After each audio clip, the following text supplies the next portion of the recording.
Hello and welcome everybody to round 2 of 18 of the 2025A ARC Formula 1 World Championship season. We have just kicked off qualifying from the Shanghai International Circuit. A little bit of action out on track, not a lot to be seen at this exact moment in time, but we'll wait and see. A couple new faces on the grid, specifically the Sauber of Tsubi, who we have got word that he may be a threat in this race as far as pace goes, but obviously we've seen he's already retired, so this could be a bit of a last to first challenge for him. I'm here with my co-host Matthew Stotts, who is not here yet at the moment, so I guess I'm not here with him, but you'll hear from him shortly. I'm AJ Knickel. I raced in ARC Formula 1 for the past 14 seasons, bringing you the broadcast for season 15. As we start to see cars lining up, getting ready to set some good times, we'll see the two Vision 47 cars here, clearly orchestrating some sort of tow for the backstretch. I'm assuming George Knight with the yellow T-cam that we are not spectating at the moment. I will grab that one. We'll see him cross here and see what kind of lap time he puts up with that tow there, and I'm sure that the favor will be reciprocated. As first, Sean Rees went fastest, immediately eclipsed by Jamie Cavernini, and then George Knight, as expected. So, first Vision 47 car to the top of the grid. George Knight, the defending ARC Formula 1 champion in Season 14. His first start this season. He didn't show up last race, but he's back this week. He's obviously dropped 25 points to his teammate. We're watching some cars cross the line here. Cameron Lopez setting up for a lap. He might actually be on a hot lap here after giving the tow. Hard to kind of tell where everybody's going, what kind of hot laps. We see the Alpine sliding around a bit on the rear. Take a look at Cameron Lopez. Seems he's pushing right now, so we can take a look at this lap, see what kind of a lap he can put down. Our race winner from last week, following the V-carb of, I believe, Harrison, who should be in the Haas. How we doing? How we doing? And Matthew Stotts has returned from whatever break Apologies. he's just taken. You know, the Camo had me for a while. My co-commentator is back. We're just dialing into qualifying now. Something we didn't bring you guys last week since we had so many issues setting up the stream. But should be back this week. Hopefully you guys can hear Stotts better as we ride along with Cameron Lopez, seeing what kind of a lap he puts down here.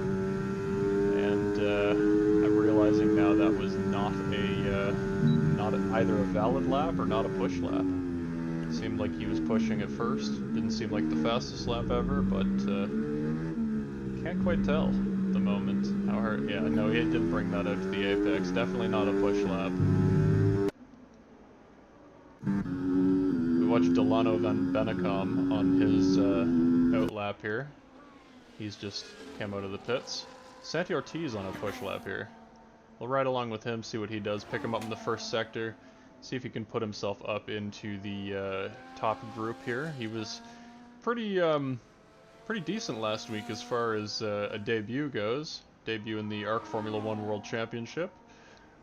Pretty consistently in that P kind of 5 to 8 range. Seemed like he was clean and consistent throughout the race, and I think that'll bode well for him throughout the season as he tries to pick up some big points.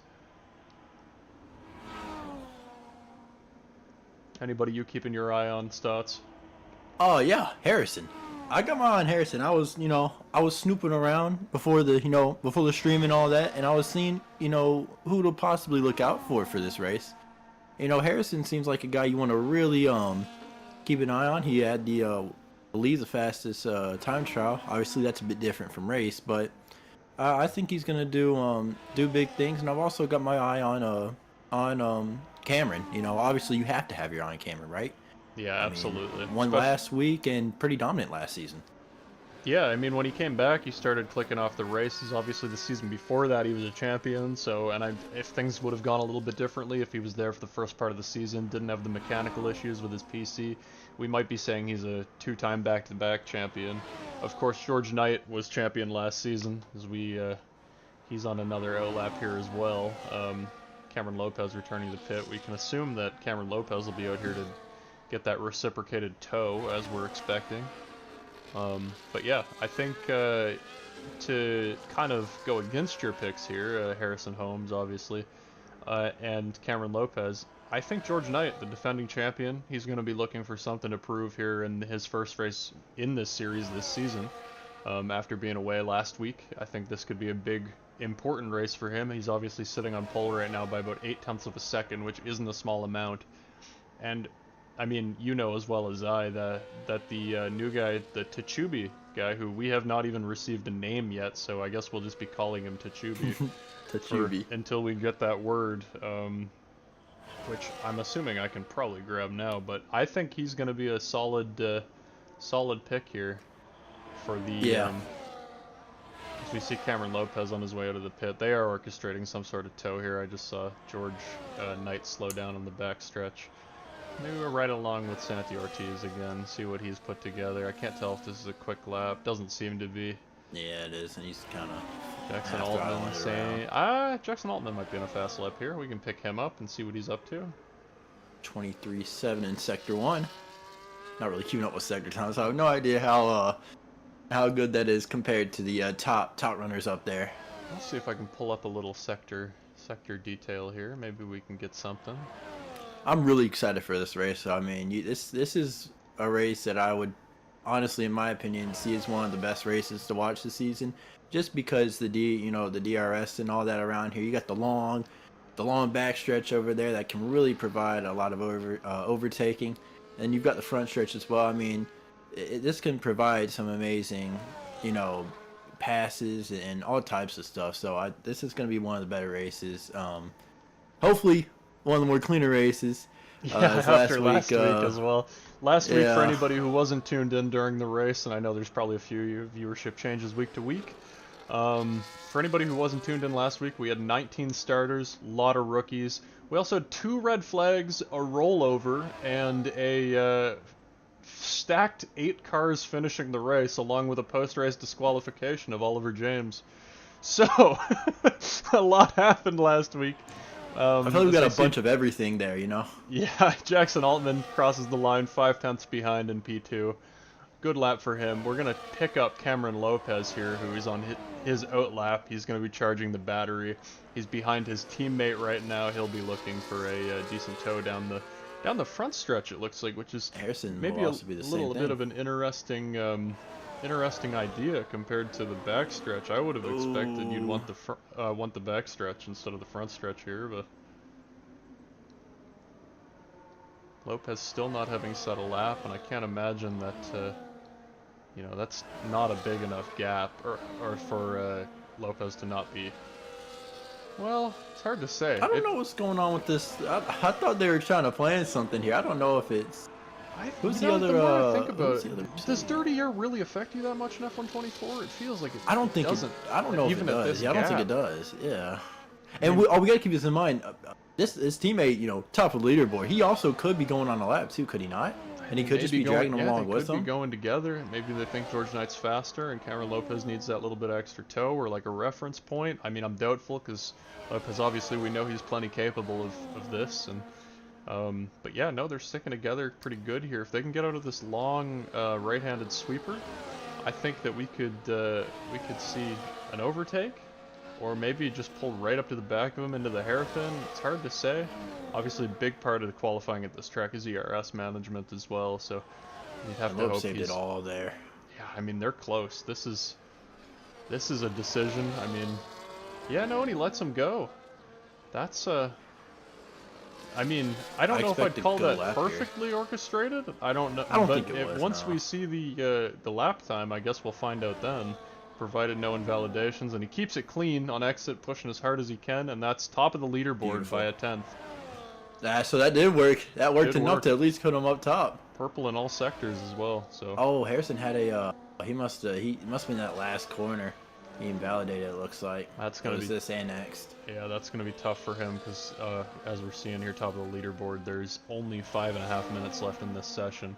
He may be back to grid with the rest of the guys. Tachubi, who I am actually Do you know what happened to him? sorry, Harrison Holmes or Tachubi? No, Tachubi. I He was didn't not make a hearing. lap. He was already DNF'd. I didn't see a lap that was made for him. But there were also no yellow flags, so. He must have just wanted to last the first thing. That's kind of what I said. I know his speed. He's very fast. Yeah, we've got word. The league was worried. We've got word named Maxim van Averbeck. I hope I'm pronouncing that well. Hails from Belgium. We'll call him Van Averbeck, I guess. And Stotts, can I get you to take the time to invite Aiden McCarthy, the other McLaren driver, to this race? As we ride along here, Harrison Holmes on his way back into the pit. He'll need a new set of tires. Ryan Messer, he's on a lap here. He's 3/10 back from Sean Reese, who I've received word we were saying his last name wrong last week. My apologies.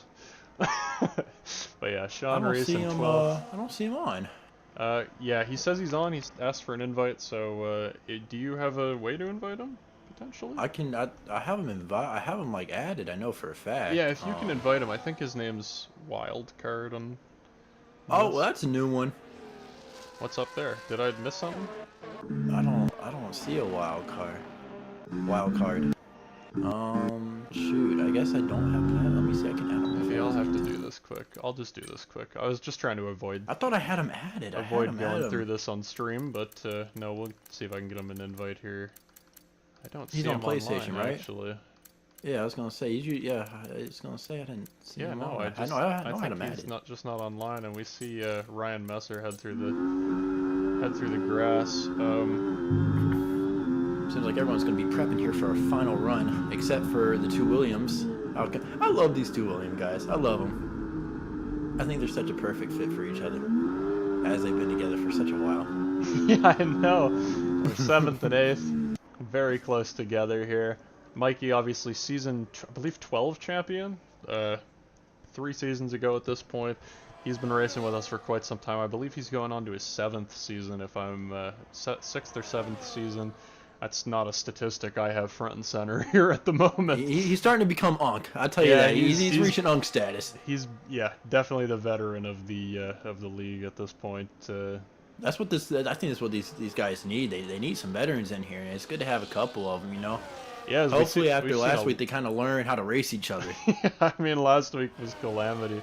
It's crazy. It's a really new field, really young field. We got to get Aiden McCarthy in here. He'll be basically considered a veteran at this point. I've just received word, Stotts. His name is AMCCA298 on EA, so we'll send him a. Gotcha. That may be why we didn't see him. That's probably missed it. Oh, I still don't see him. I still don't see him either. Oh wait, no. Okay, well I see him now as State 509. That's what I was looking for. Now Okay, it's you shoot him an invite, and we'll get that handled. We'll have another car on the grid, another McLaren on the grid here. Get some other outlaps happening here with 2 minutes left. This is going to be where qualifying winds down. It's going to be hard to say. I don't know. Those two Mercedes, they're out together again. As we see George Knight go down the inside of, I believe that was Harrison Holmes. They're setting up for a lap. Jackson Altman back here.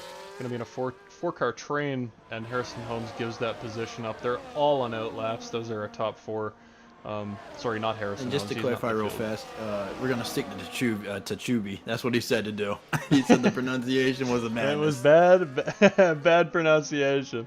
We'll call him the Belgian. I don't think we don't have any other Belgians on the grid, so we'll call that what it is for the moment. Watching Alan Edmiston here. Another rookie on the grid here. I mean, with Aiden McCarthy joining, really we don't have a whole lot of veterans on this grid. Aiden McCarthy and the other. Sorry, he's in a Ferrari this season. I'm all messed up for that stuff. New faces or old faces in new places this season. Still getting used to where everybody is. We watch the Red Bull here on a lap. Beginning his first lap is Dylan Boston, another rookie. He made a few starts last season, but this is his first full campaign. Headed off into Sector 1. See what he can do, but I'm more interested in the moment at this train that we've got beginning in turn 1, as Cameron Lopez pulls George Knight, then lets him go. George Knight has been let loose from Cameron Lopez, right behind George Knight. This is going to be important for Harrison Holmes to not invalidate this lap. Make sure that he stays on the track. Down in P17, we'll ride along with him. He's got a purple Sector 1, Harrison Holmes. This could be a big lap for him in the RB. His first start in the RB. This is an East Coast racing car. Or not an East Coast racing car, sorry. This is a CL7 racing car. A car that he was not signed to. Last week he was in the Champ Racing Inc. Haas. And so there may be a bit of a team dispute happening there. We'll see what comes of that. I'm sure neither team owner really knows this was a last-second decision. Looks like looks like George Knight just trying to avoid giving the toe to Harrison Holmes there. I don't know what to make of that one, but not going to be great for Harrison Holmes. Top speed down the straight. Obviously, he had a purple first sector, but this may prevent him from a pole position, as both of the faster times than him had a toe all the way down the front stretch. Oh no! And he's off the track, invalidating. That's twice. He's going to be starting from the back of the grid this race. Oh, that was twice. He's done it twice now. Oh, I know he's fuming with himself. I don't think anybody else is going to improve. We'll pick up Alan Edmiston here, see if he heads across for a... bull? And he's invalidated as well. That's it. Wow. That's qualifying. Our pole sitter, I believe, Cameron Lopez. If all has stayed the same there. Our race winner from last week, our pole sitter from this week, joined on the front row by his teammate by 0.4 of a second to third place, and the nearest competition in the back of the grid.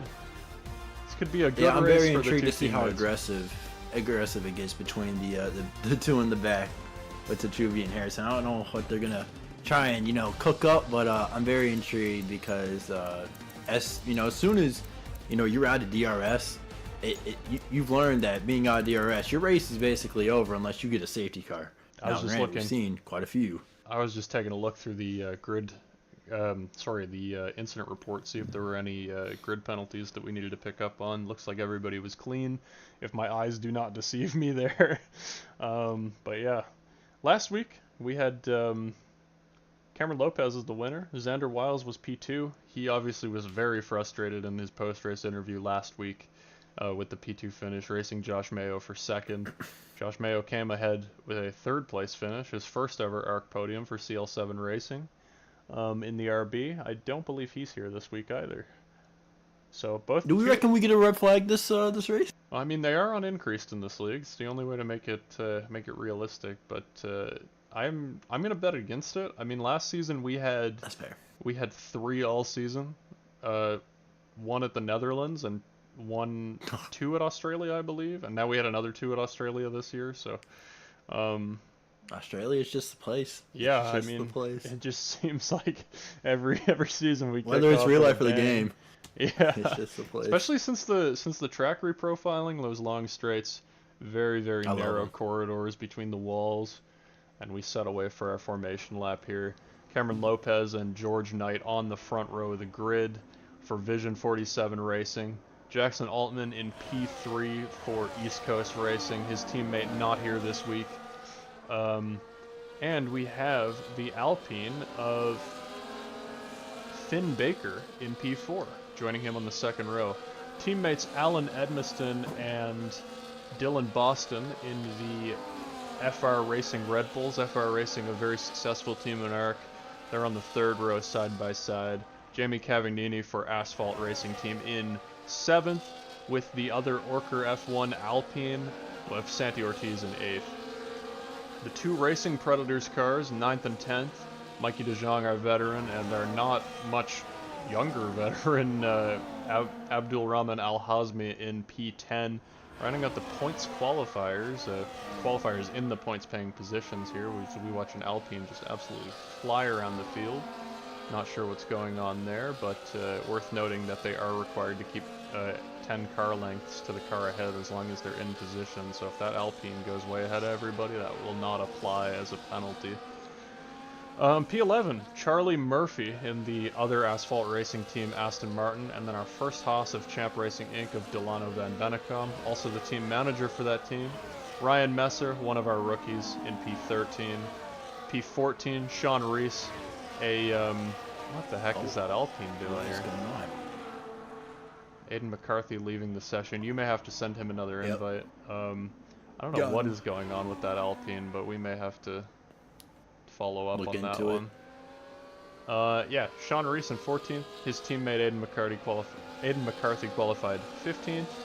Joined by the new Belgian driver Tachubi in 16th for now as we take a look at the possible race strategies. Looks like hards to mediums for our leader.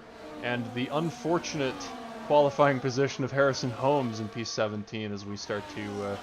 we're watching drive... What are they doing? Trying to warm up the tires here. The track cannot be that cold. It seems to just be the two Williams that did it Yeah, too. they're having a bad time right now. I don't know what Gosh, is I going mean- on. And that's not really expected from the two Williams drivers either. Like that, you know, some of the new guys you'd expect it. I'm still betting against red flags, but I don't know. Maybe I cursed us here. We're taking a look here from the back of the grid. Quite a camera angle here. Oh, how about? All right. And the lights are off, and away we go. I'm not really sure what this camera angle is. I would love to get a better one, but here we go off into turn one. Cameron Lopez leads George Knight. Jackson Altman are trying to stay around the outside of George Knight into turn two. It looks like he may have made some side-to-side contact here. Everybody keeping it clean. We're going to take a look at the Red Bull. Seems like there was some contact. He's falling back through the grid, and he's down to P10. These guys started the two Red Bulls P5 and P6 on the grid as we watch Alan Edmiston absolutely send one up the inside out of the corner of our eye up into P3, passing Jackson Altman. Not sure if how much contact. It looked like there was some, but notably no wing end plates missing on either one of those cars as we head down into the inner part of the track. They're going to pop down this short straight here, single file as the field kind of stretches their legs a bit. That Haas nearly spun it. What a save there. Side by side with the Alpine and the McLaren. Once again, Finn Baker trying to make a move on Jackson Altman here. And we're watching Santi Ortiz fall down the field after some contact. Harrison Holmes all the way up to P10 already from P17. It should be 7. Yeah, I mean, these guys They're moving. just absolutely moving through the field right now. It looks like he's up to 6th now, Tachubi, as the Belgian in P6, making a move up ahead of that second group in that little gap between Charlie Murphy and the rest of the field. Looks like Harrison Holmes still remaining P10 as that Red Bull just keeps plummeting down the field into P11 after a P6 start. And that's our first lap of the race. Warning. We're watching the two Mercedes closer and closer together here. George Knight within a tenth of a second there. Oh, what a save! Oh my god, the Alpine of who is Finn Baker, I believe. Oh, and they made contact. The Red Bull into the fence. Yep, Yeah. that's over. And half the front wing missing on the Alpine. Oh, we lost. Looks like we have Aiden McCarthy with a DNF there, but yeah, half the front wing, the end plate, sorry, missing on the Alpine of Finn Baker. It looked like Alan Edmiston. He was way up the field after a start there, and Ryan Messer. Oh my goodness, just some mess happening in the back of the pack here. No pun intended there. Especially for the Alpine, who's now going to be battling some damage. Alan Edmiston also missing that exact same part of his front wing. Obviously, both of those cars into the wall. I'd have to take a look at what happened there. We don't have the the facilities to watch replays yet, so we'll have to take a look already up to P4. Take a look at that post race. This is crazy. Yeah, he's going for it right now. We'll ride along with him for a moment. Well, not ride along with him down the straight because there's not going to be much to see in terms of driving. We're watching Alpine breaking the toe from Harrison Holmes back in the pack, and we watched George Knight go past Cameron Lopez, and then Tachubi passed Jackson Altman for P3. He's up to the podium position in his first start from P17 or P16, sorry, P15. I can't quite remember. I think it was. Still far. It's far in the back. Yeah, as he said. He is on the medium though too, compared to some of the other guys. Yeah, worth noting, he is on a softer compound, so he will be, at an advantage. But you got to go and look at it like how much of an advantage is the medium tire actually worth? And how much of Well, this is oh, just him being okay. that Well, I much learned that. faster? This is gonna go how it did last season, because same game. The mediums were quite good for a while. I mean, you could really run these if anything, the mediums felt better than the hards on the long run. I'm not gonna lie. When we were doing this race, I think some of these guys remember how this race went last season, and then George Knight was there, and so was Altman. Well, next season they're going to have the luxury of looking back on these broadcasts, something that we didn't have last season, and seeing what the dominant strategy was in these races. Last season, you know, without that happening, they didn't have that luxury, so anybody who kind of kept note of that thing is going to have the advantage, or anybody that does these types of races often, maybe came from a more recent league race at China. It really comes down to, you know, the type of knowledge that these guys are holding on to from experience more than anything else. We watch Tachubi pulling up to the back of Cameron Lopez, unable to make a move. Harrison Holmes up to P5. These guys in the back of the pack, I mean, there is a clear skill gap that we are seeing here as we watch more cars changing positions back in the back of the pack, or middle of the pack here. Mikey DeJong up to P8. And we have a yellow flag as Santi Ortiz pulls into the pits. I don't. Oh, someone was wide though. It was Charlie the Murphy, Aston Martin. Yeah, Charlie Murphy of the Aston Martin of Asphalt Racing Team, down to 13th, and falling further behind. Santi Ortiz into the pit. He's taking the hard tire off and putting on another hard tire. Obviously repairing his wing damage. Alan Edmiston also headed into the pit, doing the exact same thing. Can't blame either one of these guys. Just not worth it. Oh, we got it out for a second.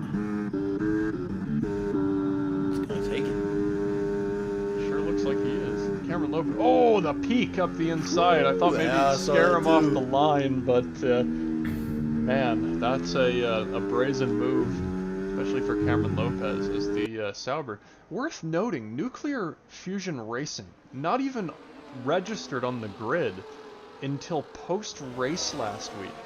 Now taking over that Sauber team. They did not have a team owner, and Riker Lummel, one of our oldest, or not oldest, but most experienced ARC personnel, a team owner of Nuclear Fusion Racing, stepped in as we watch one of those cars, the NFR cars, perfect matching green down the inside on the straight, really easy move. And he's going to make the pass.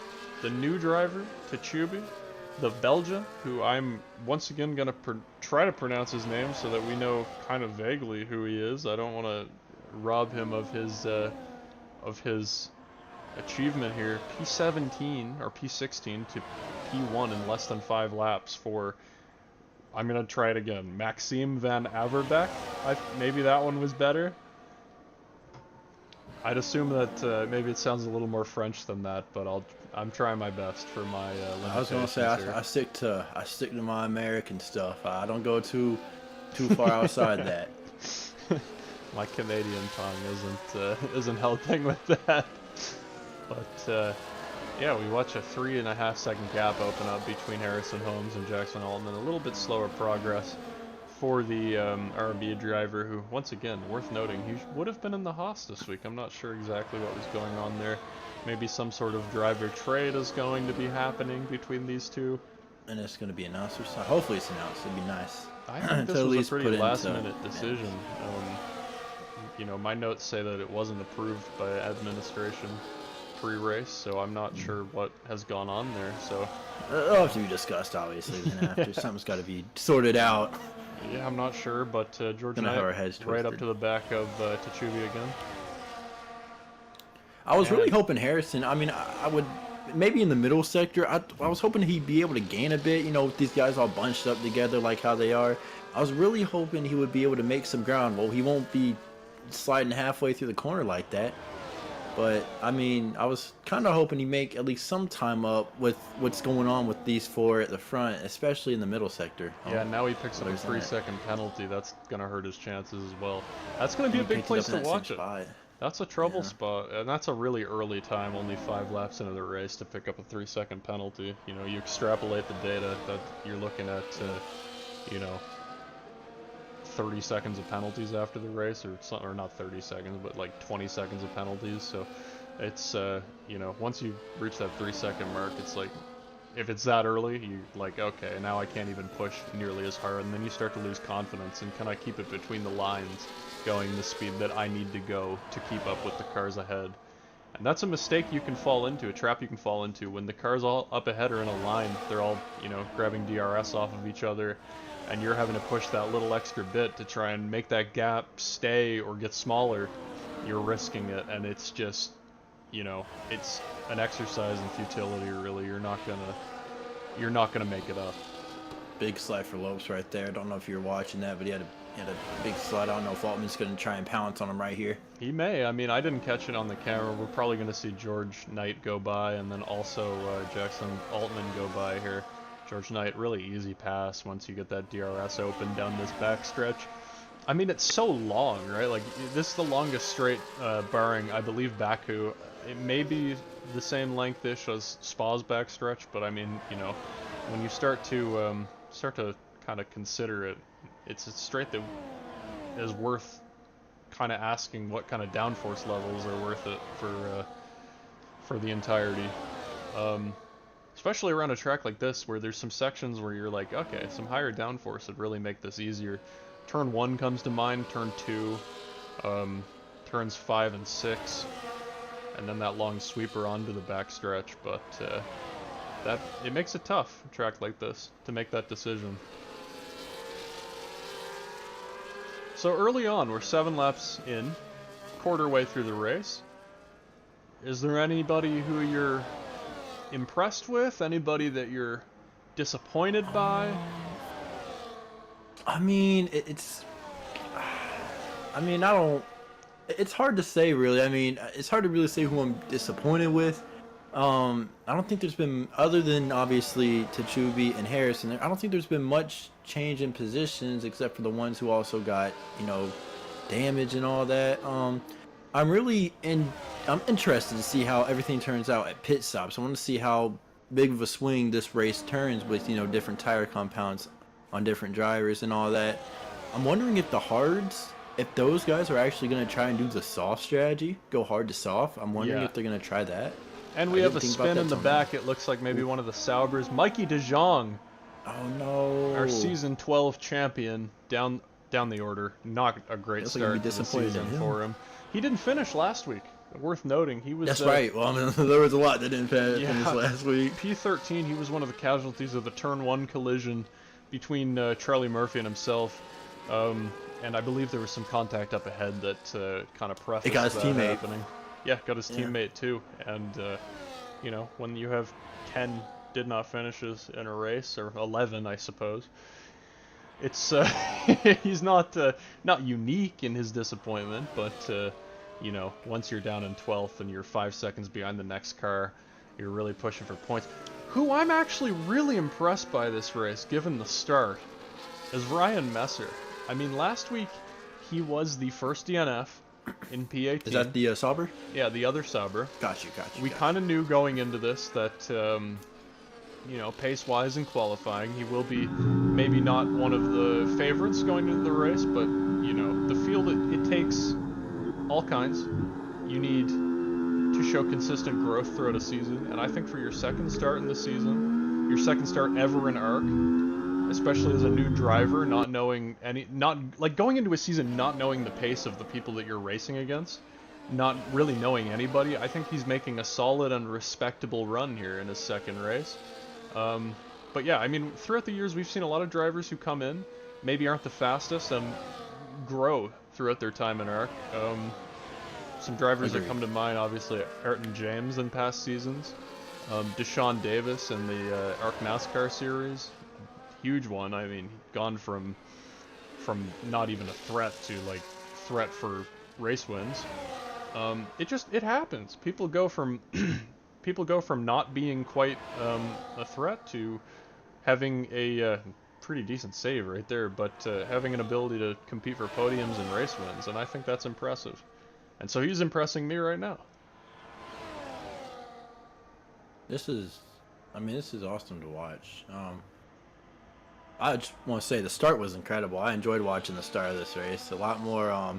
There was some, you know, some contact here and there, but it was nothing, you know, like what we saw last week. And like you said, talking about the Sauber, the, the new guys are just trying to figure out their pace, figure out, they're trying to really like, I guess, get their feet wet. And I Exactly. want to. This has looked amazing.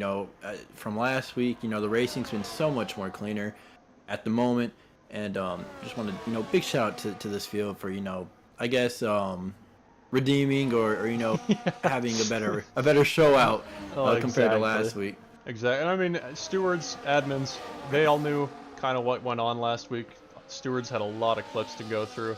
Obviously, with that many instances of contact, Harrison Holmes back up into P5. But, that many incidents, stewards had a lot of work to do. Admins had a word with the drivers, just kind of like, calm it down a bit. Show each other a little bit more room on the track. Sometimes it happens. You get a lot of field turnover between seasons. It's like starting fresh, right? Like you go from kind of not knowing who you're racing against, not knowing the strength of field, and not really knowing the other driver's ability to judge space. That like it's a big thing, and I think anybody who sim races in public settings like iRacing will be able to kind of tell like your the most important part to not crashing your car is knowing your opponent, and if you don't know your Right. opponent, it makes it a lot harder to make that make that evaluation of what's a safe move and what isn't. Oh, looks like the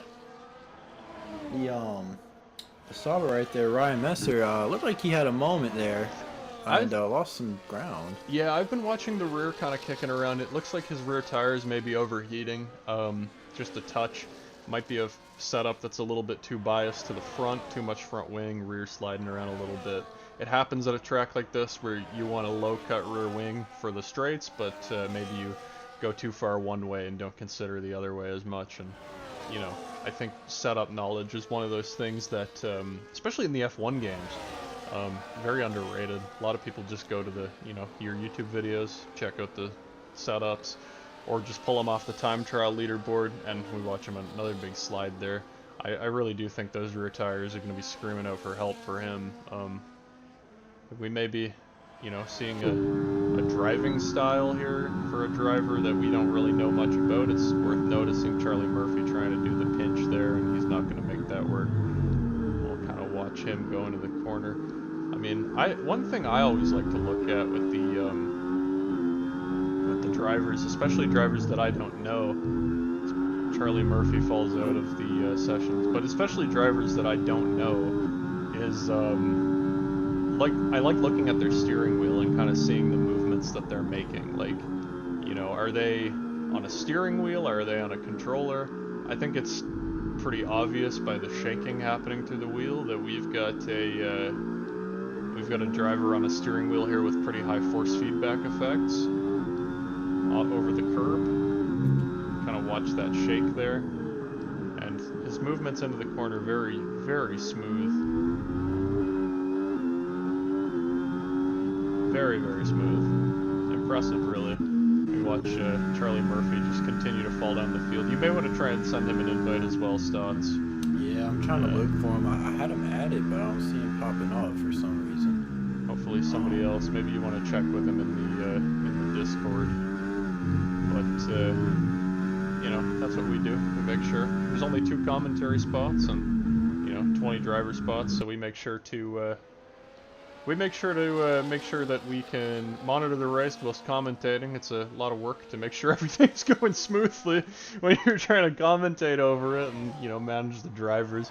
You guys heard last week Delano came in here and after the accidents that happened was telling us a bit about how the drivers were feeling, which was kind of neat. Had a bit of an in-race report.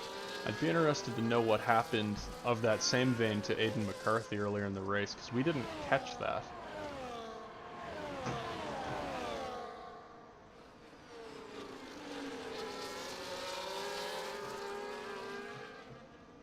Looks like our first taker in the pit cycle is going to be not Finn Baker. That is Dylan Boston in the Red Bull onto the hard tire. I believe he was on the medium. Who I'm going to be watching for that is Tachubi up here. I don't know about you, Stotts. Oh, what's up? I said I don't know about you, but who I'm going to be watching for this tire change coming up here soon is Tachubi. Yeah, kind of impressed actually. I know I talked about the mediums, you know, look like they can last pretty good, but he's able to hold position and really, you know, I don't know if he's gonna try and push for the same thing as these guys. I think it would be a stretch, but he's the one driving, so he knows. He's the one that would know. I'm very intrigued to see how this all turns out, especially with him, because he's probably the one that, you know, you're probably questioning the most what he would do. You feel like you got an idea for the other ones. Yeah, and I've just popped open the detail for the tire life here. Is we're seeing everybody on a fairly old tire, except for um, the Red Bull, who I continue to forget his name, Dylan Boston, popping onto the new hard tire. A younger hard tire as well for Finn Baker, who I believe had some sort of issue in the Alpine. He's fallen way down the order. But yeah, I think we're getting to the lap here where the medium tire, you want to pop in and get that hard, but you may not want to give up the DRS train if you feel like you're able to continue. You know what I mean? Yeah, and it's gonna be weird with the Mercedes. I don't know how they're gonna plan on. Obviously, you know, I assume first car, you know, gets first stop, right? That's true as well. That's worth noting. And they work amongst themselves during a party right now. We know that they're communicating. We know they communicate with not the Williams team, the McLaren and the Aston Martin teams as well. All kind of one big strategic conglomerate as far as, like, you know, sharing data and stuff goes. So we watched the Sauber there get a massively good run out of the corner. He's passed before the DRS flaps even opened that time. We watched Cameron Lopez. He's watching over his tires pretty good. He has to. Oh, there we go. Cameron Lopez third to first down the straight. Incredible, that one. Oh, boy, that could have been real bad. Oh, that could have been even worse. Wow. Tachubi tried to get on the throttle there pretty soon. Oh, he's going to pit. And he's into the pits, yep.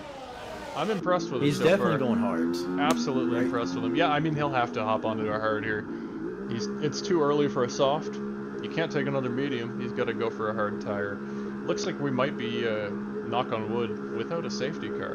And so this could play out in quite an interesting way, especially if the DRS separates them a bit.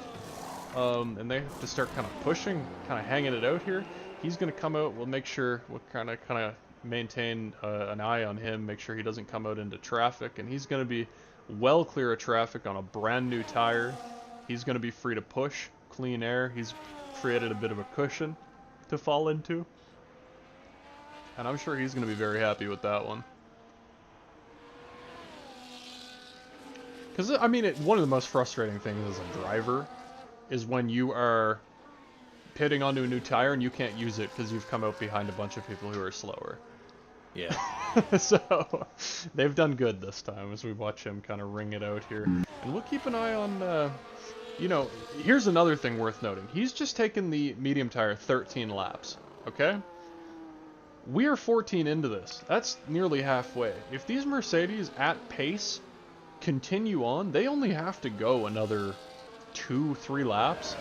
They could even pit now if they felt comfortable maintaining the tires. We watch three wide into the corner. There's contact. Really threw it in there. My goodness. He banged wheels before they even actually got to the braking zone. Yeah, I don't know if he did it with George. I was gonna say I don't know if he knew they were 3 wide or not. As Jackson Altman heads off into the pit that time, that's gonna hurt their ability to maintain that gap to the Sauber. We're gonna keep an eye on. I think that's why he was doing that too. I think he was trying to get in front of them so he could, you know. Yeah, I'm just thinking that was his strategy. Yeah, not get stuck behind them.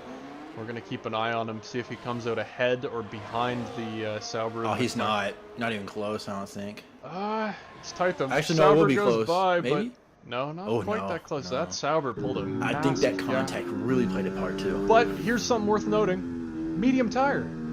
That's right. And he's only less than 2 seconds back, and that hard, it takes a minute to really warm up. That medium should be good to go here, and by the end of the lap at the latest. Yeah, we're looking at a less than 2 second gap with a tire that's going to have a lot more bite in the braking zones. A lot more lateral grip is the big part. And at a track like this corner, turn 5 as we rattle. Sorry, not 5. I think this is 7 and as we ride along with Jackson Altman here. Lateral Making grip, good progress.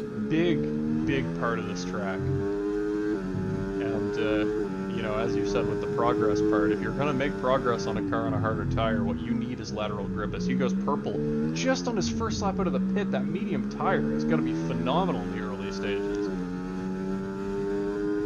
You know what we might see here? Depending on the life of these Mercedes who continue on another lap, we might see a pretty large gap forming between Tsubi and Jackson Altman here, and then the Mercedes maybe 3, 4, 5 seconds back in P3 and 4, and they may end up making that up. I think Jackson and Altman and Tsubi, they need to realize this too, right? They need to understand this and try and work together here. As much as they want to, you know, be the leading man, you got to realize that the Mercedes are trying to, you know, cook something up to try and get you at the end. I will respectfully disagree here. If I am Jackson Altman, I am going by as quick as possible because these mediums, they only have so much life, and I need that gap built up. I need to be out of DRS range, and I need to be able to be ahead so that when these tires come to the end of their life on lap 26, 27, 28, he's gonna send it. He has that ability to make sure that it's done and dusted, and that the hard tire isn't gonna hit the cliff, or sorry, the medium tire won't hit the cliff. Hard tire hits the what would you call it? Like it's on the tip of my tongue here, but hits the point basically where they are the exact same speed and then goes the other way. And that's what he kind of needs to do. He's not going to be out of DRS zone on this first straight, but we may see Tsubi come back at him. Maybe not the most important story right now is we see the Harrison Holmes car in P9 working on Mikey DeJong in the Williams. Man, I was really hoping Harrison could get through that traffic quicker like Tsubi did it, and you know someone's in the pit.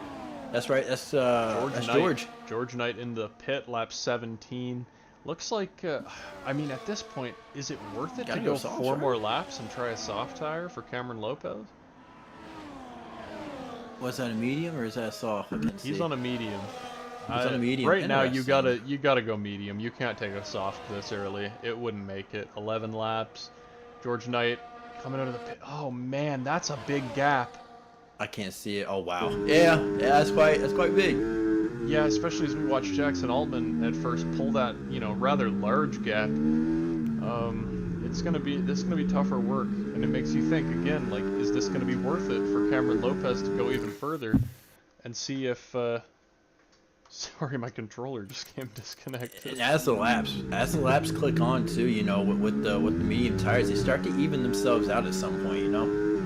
So you got to keep that kind of in the back of your head with George, and you got to really hope Cameron's trying to go for the softs or something for being out this long. I mean, I get it, you know, mediums, but look at the gap that's been pulled.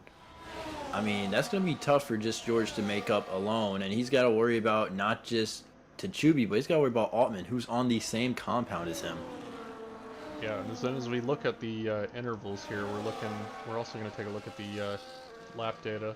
I'm going to take a look at all this right now and see what kind of, you know, we're looking at a guy on mediums trying to chase down a guy on hards, but the life is on the tires is pretty similar. Lopez is in. Cameron Lopez in. He'll be on a medium, no doubt. It's still too early for a soft tire, in my opinion. Yeah. I mean, the yellow stripe's obviously out already. Strategy's not going to vary all that much at a track like this, where you have those very, very long lateral right corners.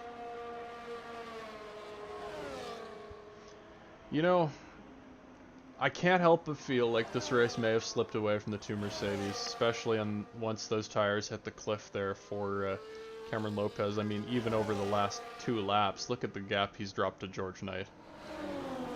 4 seconds between them. I mean, he's almost into the grasps of Dylan Boston in P5. Harrison Holmes working on Dylan Boston again for P5, as we said, but one of only 2 drivers with a 3-second penalty, Sean Reese being the other down in P14. Not really going to be a factor for him, but definitely going to be a factor for Harrison Holmes here if he's trying to get past the Red Bull ahead of him. Delano Van Bennekom holding on to P10.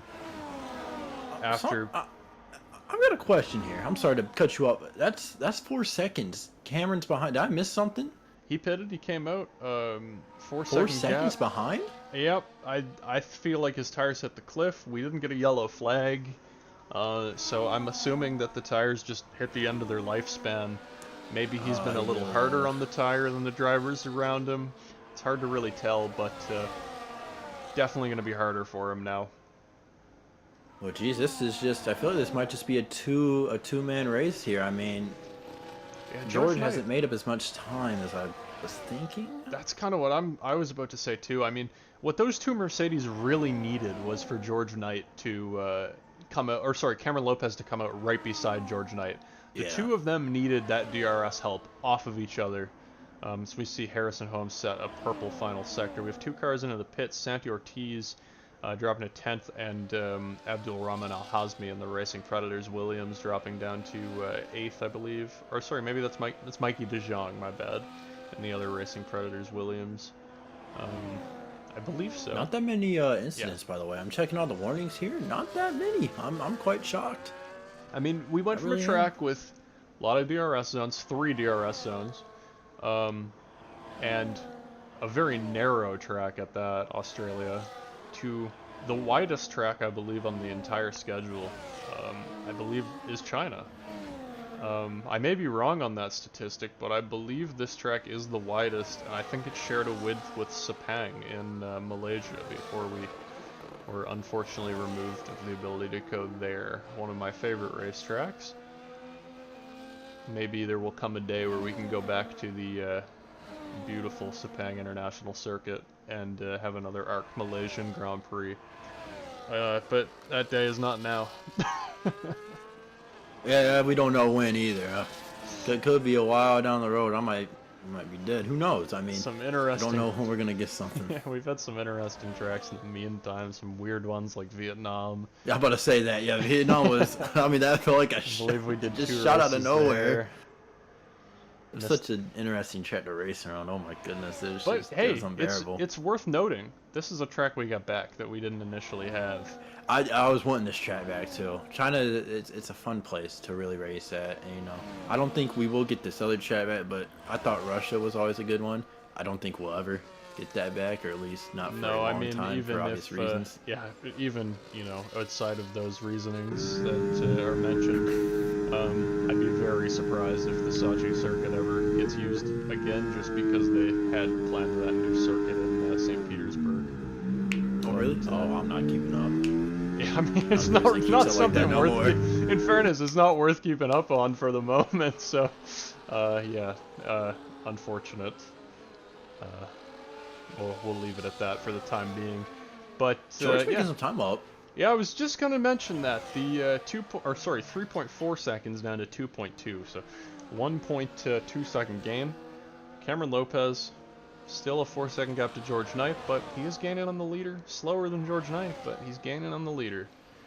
He's got if George can get there a bit fast, like I'm talking maybe in like 3 laps. I mean, I'm not saying it's possible, but you can't rule out Cameron finding a way to get involved with how much racing these guys can be doing. Yeah, and that's at the end of the day, you think George would want to at least be in front of Tachubi. Well, yeah, and they're going to be swapping positions a lot, and so that's where Cameron Lopez is going to see an advantage. He's working on a 3-lap-old medium versus Tachubi's 7-lap-old hard. That may never hit the crossover point. Yeah. Which is the word I was thinking of earlier for those of you keeping track. That was on the tip of my tongue. It was crossover point.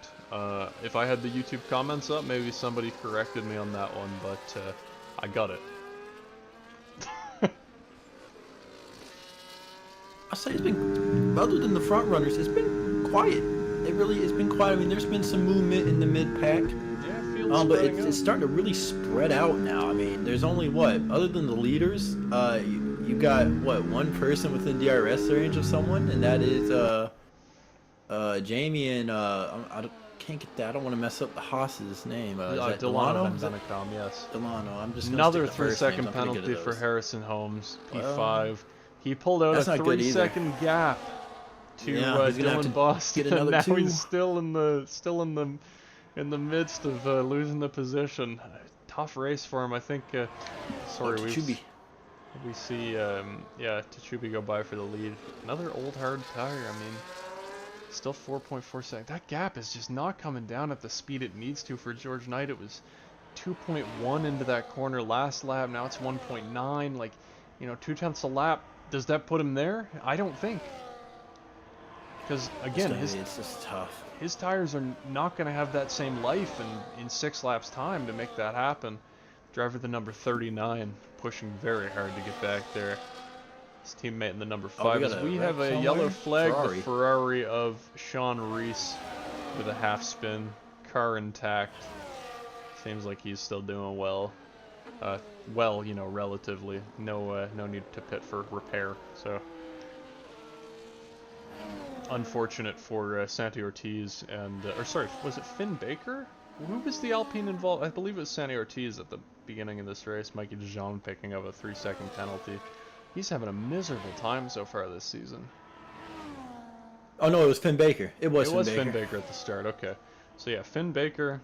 He's Him actually and Red Bull, I believe, right? recovered up to P10. He's in the 10th place Alpine. And Alan Edmiston in P15, the other driver involved in that first lap collision. I didn't even see Mikey pick up a penalty. I didn't know he had one. Wow, yeah, it's not been what I thought it would be for him. Gosh, I mean, with all it's the young guys, man. It's what, he's starting to age out a little bit. The young bucks come up here and they start to steal the show. That's kind of what it feels like. That's happening right now. It's crazy when you think of the ages of some of these drivers. Santi Ortiz picks up a penalty. You start looking at people who are like 13, 14, 15 years old. I don't know specific ages. I mean, I know George is quite young from what I've heard from other people. He's quite young. Absolutely. He's I believe he just turned 15, I think. So yeah, we got some younger guys here with immense amounts of talent. The driver I think back to is F1 esports hopeful Cameron Dowds, who was he's 12 good over there. when he won his championship with us. That's crazy.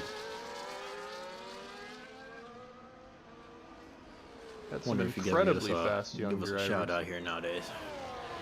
It'd be nice. It'd be nice. It would be. It's good to see what he's doing over there, though. It is amazing. Absolutely. I like to see where he's come from working with us to.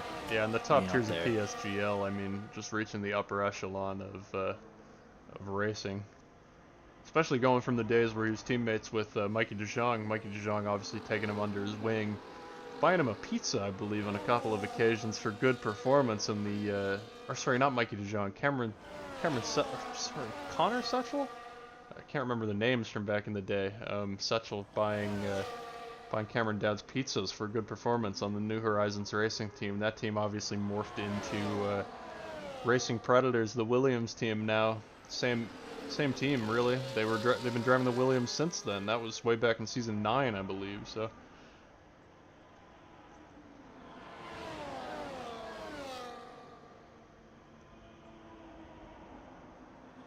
As we click off the laps here, lap 24. As Tachubi starts gapping a little bit. Have you noticed something, Mr. Stotts, about that Mercedes in P3? Oh yes, well yeah, he's right there. He's right there. He is. He is right there. Oh my goodness, I've been on board with him. And I've seen him closing. I just haven't made any mention of it. He's made tremendous work to get right back to where he needs to be. He has, and it's work that Cameron Lopez doesn't seem able to make. And it makes you think, like, how close was the pace actually versus the DRS range? Last week's winner falling away here. He's 5 seconds back from George Knight, who's up into third now on a newer tire, 7 laps relatively. As the laps click down, I think the only driver that, if he was in this lead pack, that could make work of Tachubi would be Cameron Lopez. And I only say that because of the tire life deficit. A 6-lap medium versus a 10-lap hard. I don't think that crossover point would be a worry for Cameron Lopez. But as long as they're in a 3-car DRS train and they are gapping on each straightaway, leapfrogging each other, and that's what we're seeing lap after lap after lap, Cameron Lopez is not going to catch them. And No, so, not even at all. Not even close. and we're not even seeing the gap shrink in the corners, really. Like, it's, you know, we were 5.2 last lap here, and we're 5.3 this lap. It's just not changing for him. Really unfortunate, but, you know, He may have pushed pretty hard too, you know, like Oh, being yeah. so far back. He might have And, pushed really yeah, hard trying to make up some time, and it's just backfired. and you have to. I mean, with this kind of a gap. Yeah. But, you know, as they say, anything can happen in racing. And as we have 3 cars under a blanket, basically, all on slightly different age tires, different compounds for the leaders specifically. Worth noting, all it takes is one mistake. Lopez is on the podium, and he would surely be happy with that one. In his second start for Vision 47, team owner George Knight back in the driver's seat after a race away. I think Cameron Lopez will still have a very healthy points lead after this race. Tachubi is using a little bit here, I've noticed. I get, you know, he's probably trying to do that to help defend a little bit, you know, in some areas, but I'm watching, you know, George and you know, Jackson, you know, they're holding their ERS back quite, especially George. I mean, he was nearly maxed out right there. I'm wondering if this is kind of like trying to set something up here in the neck, like in the last lap in this particular position. Well, there goes Jackson. He's going to go for it. And that's what I'm actually. He broke his wing. He broke part of it. I saw damage. I don't think there was actually. I think that was just a visual piece of carbon. I don't think that was actually damaged there. Sometimes in this game you can lose chunks of carbon off of the center part of the wing. I believe the kind of connection point. Yeah, and I think that's where it came from. I don't think it's off the end plates. There was no end plate contact, so I wouldn't be too worried about it. I think that you could kind of call that the spoon portion. That'll be a lot more visible in the 2026 cars when we get to those in 2, 3, 4 seasons time. But yeah, I think for now it's not much of a worry for George Knight. Another thing worth noting is there's no way Tachubi would have picked up any rear end damage from that due to the fact that we are not running on standard damage rate, but rather reduced damage rate. So the only parts of the car that can take damage are the repairable parts. Wonder if Jackson's trying to push here. I don't know if he made his move too soon. That's what I'm worried about here. I don't know what, I mean, maybe he just was like, I'll just take the chance to take it, you know? I don't know if you just saw, but but we're saving. Tachubi is in no ERS mode, harvesting through the entire center of the lap. He's back up into hot lap here. He's at 100%. He's got the most ERS, most battery life of anybody. We're watching. Oh, is it gonna be a double overtake right here? Oh no, I was thinking if George was thinking that. Oh, now that they're battling. Oh, and the rear slides on the Sauber. This is gonna put the. Oh, they need to figure something out right here. They need to not fight here. We have a. Oh my goodness! Man, that how did they bad. both keep it on the track there? The rear on the McLaren sliding out with 2 laps to go, and they both kept it on the track, neither wanting to yield. I mean, obviously with this amount of time left, George Knight can't afford to yield there. Jackson Altman can't afford to yield there. Those medium tires holding on for dear life against a hard tire, I'm sure. So we're kind of keeping an eye on the ERS life now. Altman and Knight have gone into medium. Oh, well, Tachubi's not gone into Nud, so, or yeah, they're starting to save. These three are really starting to save it. I think what we should start doing is start thinking of interview questions, because it's looking more and more likely that this is going to be our top 3. I think my first interview question for Mr. Tachubi is how to pronounce his name.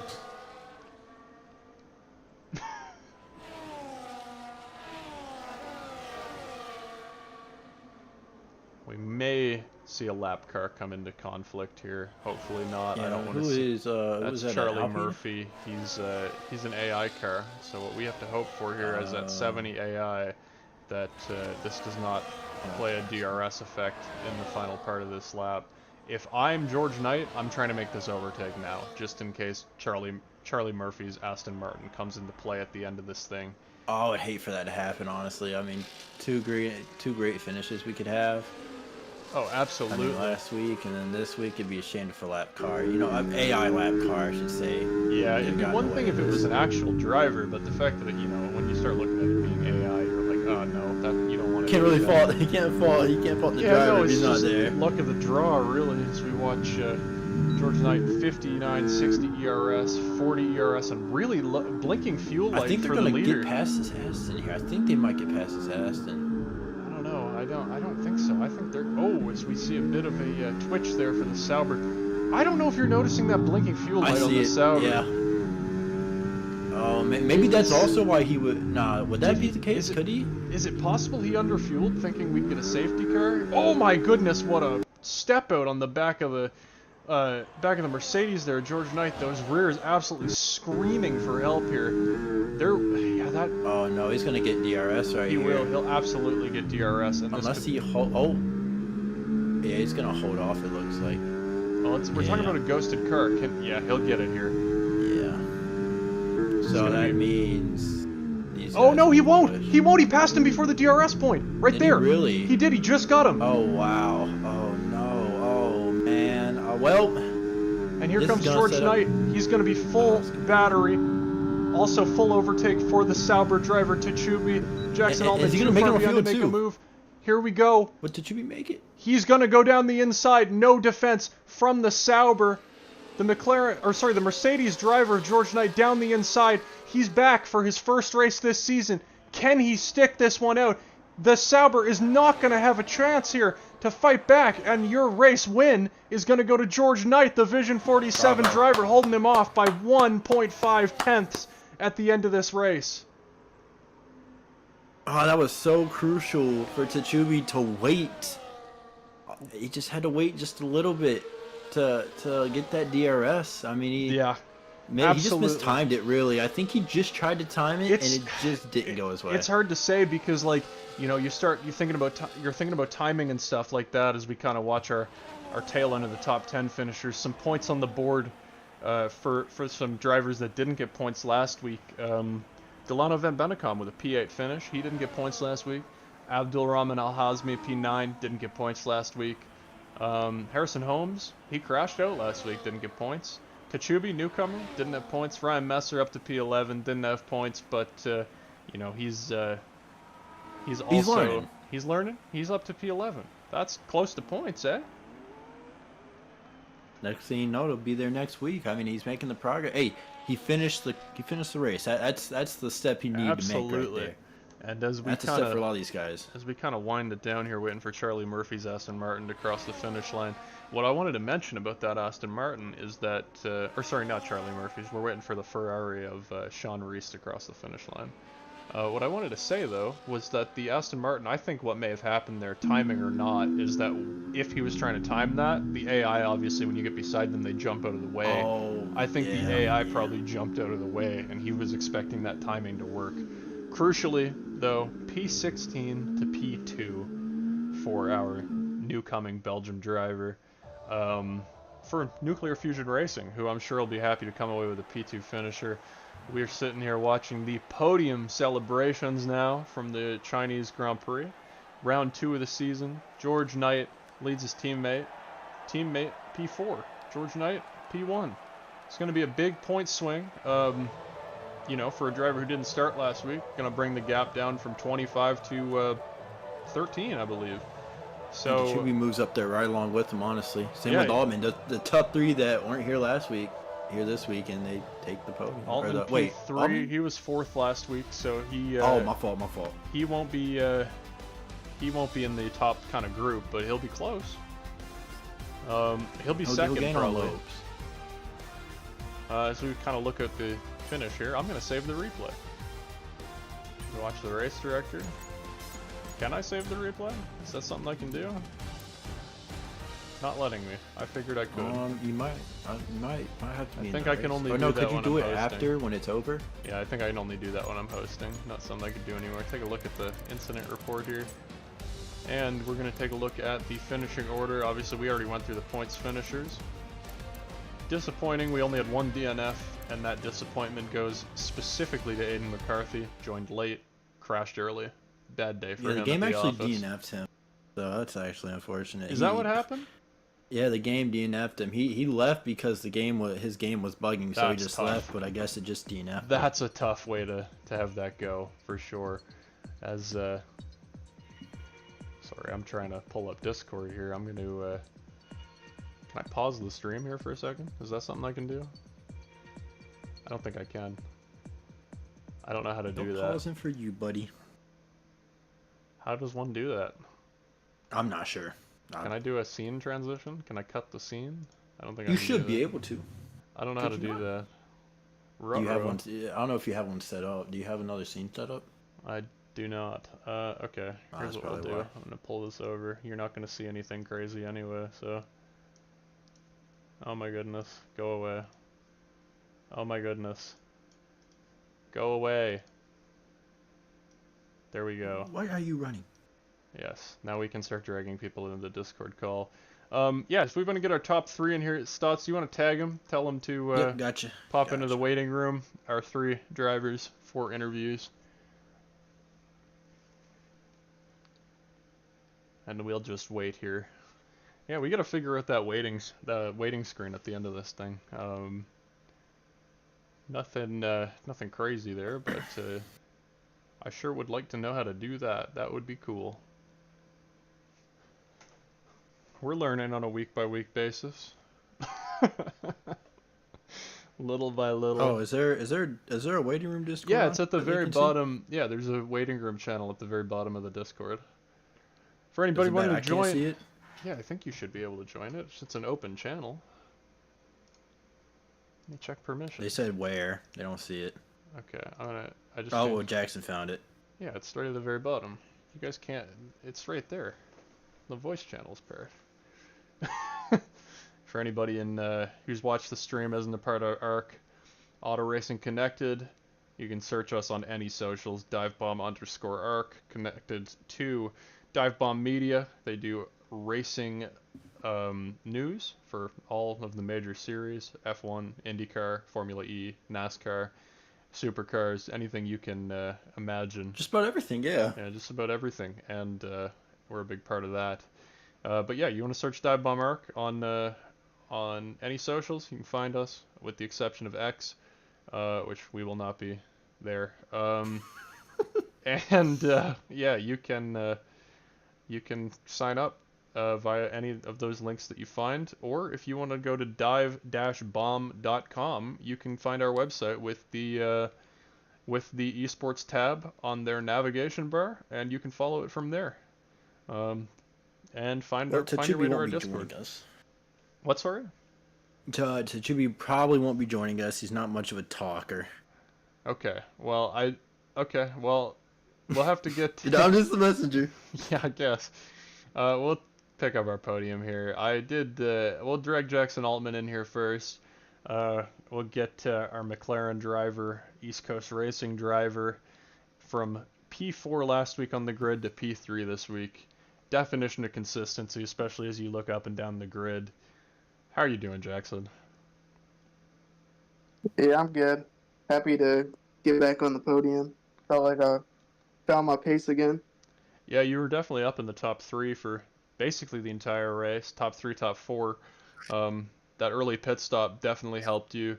What would it have taken to get by the top 2 and get that win? Yeah, obviously the hards. I pit 1 lap after Tachubi, I think his name is, and then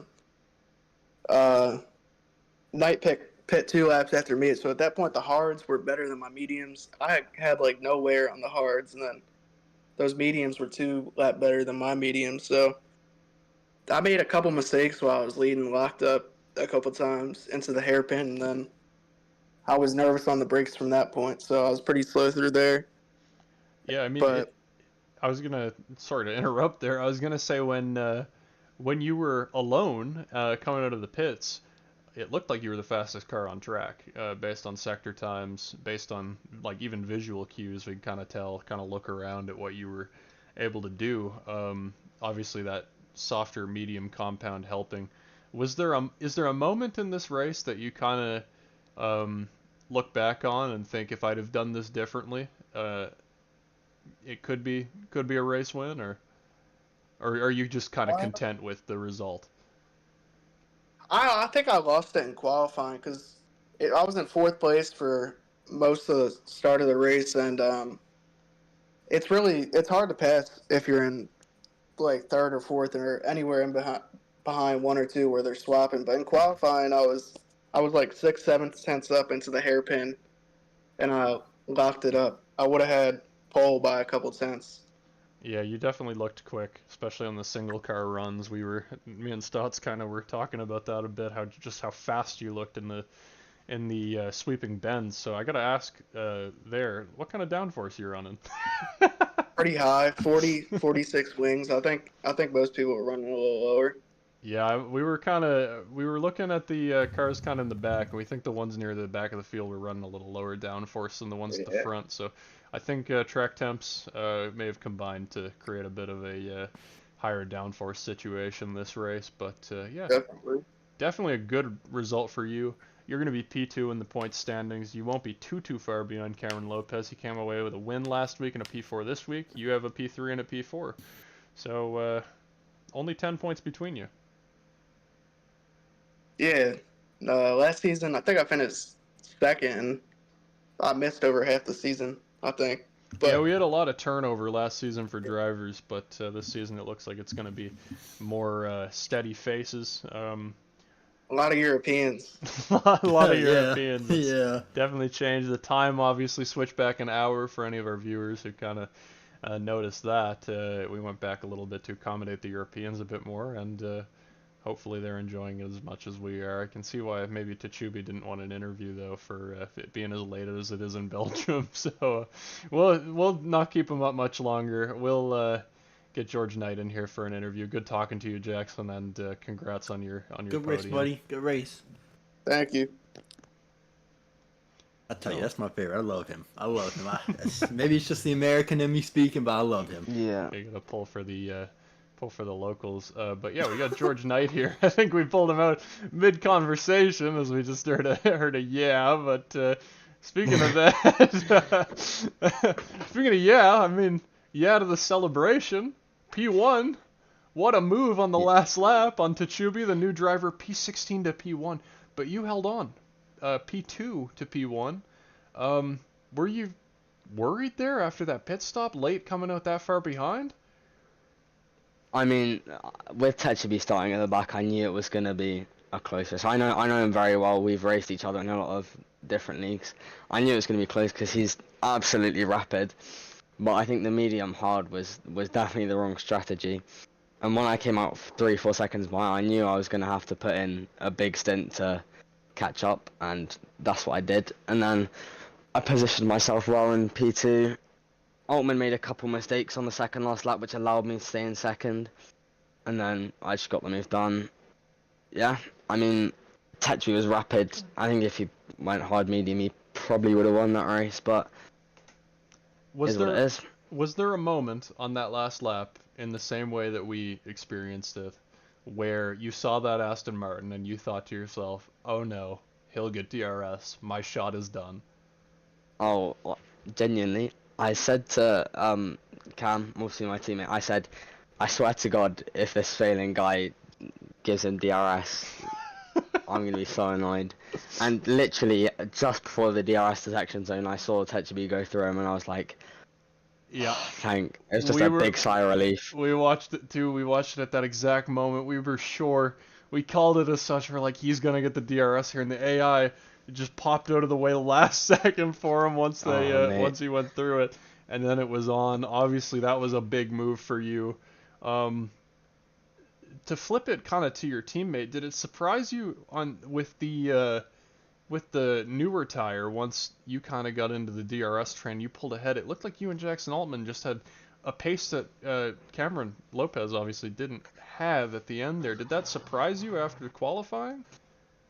Well, if I'm being honest, I think I could have. Qualifying was a little bit weird because I was 2 tenths up on my lap, but I backed off because if I kept going, if I then bottled my lap, then I would have given Harrison a tow and he would have probably put it on pole. I didn't want to sacrifice Cam's pole, so I backed off on my lap. I think I could have gone better, but qualifying was deserved by him. He had put in a great lap. I think me and Cam are normally very well matched on pace. China's a bit of a weird one because it's a very controller-oriented track in terms of pace. Because it's a bit weird, but on the F1 game, controller has better traction than wheel. Bit confusing, but yeah. I mean, it didn't surprise me that much. I think that because I think F1 for me is always a massive mental game. Like if I was in Cam's position and he was in mine, I think he would have done exactly the same thing I did, and I would have done exactly the same thing he did. Just because he pitted a lap later and he came out, I don't know, 8 seconds behind the leaders instead of 4. I think not that his head was gone, but he just, from his perspective, he's sort of thinking, I probably can't win this race and can't improve on my position as much. Yeah. And at that point, you just subconsciously start pushing less. So Yeah, I think that's absolutely. what happened. And we noted that as well with the early penalty from Harrison Holmes. Obviously, he kind of backed himself into a hole with the corner cut or track extension, I should say, out of the final corner in qualifying. Started from the back of the grid. Once that DRS gap was made, start pushing a little harder, overstep the boundaries, you get that penalty. You're not coming back from it. So kind of the same thing. We kind of Stotts chose him to win today, and not able to to do that. Thank you. Thank you. But yeah, Stotts. Anybody in particular? I chose you, George. I said it would be you or Chichubi. Those were my 2 picks. So, Thank you. yeah, there we go. I beat you. Givens. They're Beat you in givens, man. fantasy They're this week, givens. Stotts. They're givens. I promise you, these are givens. So, any questions for you, Stotts? Not really. I just want to say great race and appreciate you for catching up to them and making that a 3-car battle, because I don't know how that would have all turned out with just the 2 of them. So I mean, just great It wasn't driving easy. and never giving up. Really, I'll be honest. I was in denial of you catching them on, I believe, what was it, lap 20, and you were like, didn't make up as much time. I was worried, but to see you just shrink it. I mean, you just caught them like it was nothing. It was light work, really. So, no, it was a great race from you, and congrats on the win. And this should really help you in the championship, as you did miss last week. Yeah, hopefully I can go 2 for 2 in the championship, but you never know. Anything can happen. Yeah, absolutely. true. Long That is season, lot of trials to be put through. Yeah. And we wish you luck in those. Good race. Thank you.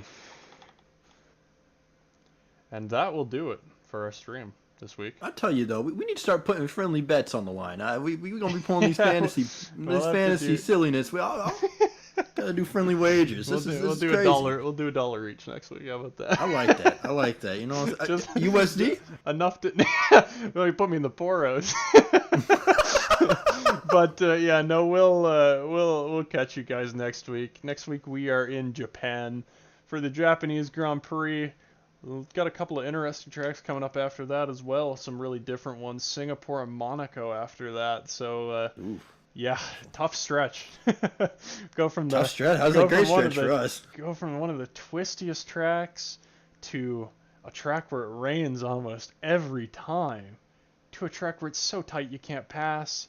Qualifying will be a blast to watch in that one. We'll make sure to bring you Yeah, guys exactly. qualifying from an early one. No gap in the schedule this week, to my knowledge. I'll just toggle over to that and make sure for you guys quickly. Make sure that we're on for next week, and it looks like we are on for next week. Next week, January 31st. Don't miss this space. That'll be January 31st at 6 p.m. Eastern Standard U.S. time. That is 11 p.m. British time. Quite a bit later if you're going into Europe. And maybe if you're in Australia, you'll have to wake up even earlier. But it's worth watching. Next day. Yeah, start your morning off with a coffee and some Formula One drama on a Saturday morning. So we'll see you guys next week from the Japanese Grand Prix. This has been AJ Knickel from the top of the booth, top of the on the predictions. side. And we got Matthew Stotts beside me. And voice chat's been suspended, which means we've been talking too long, and we will move out for next week.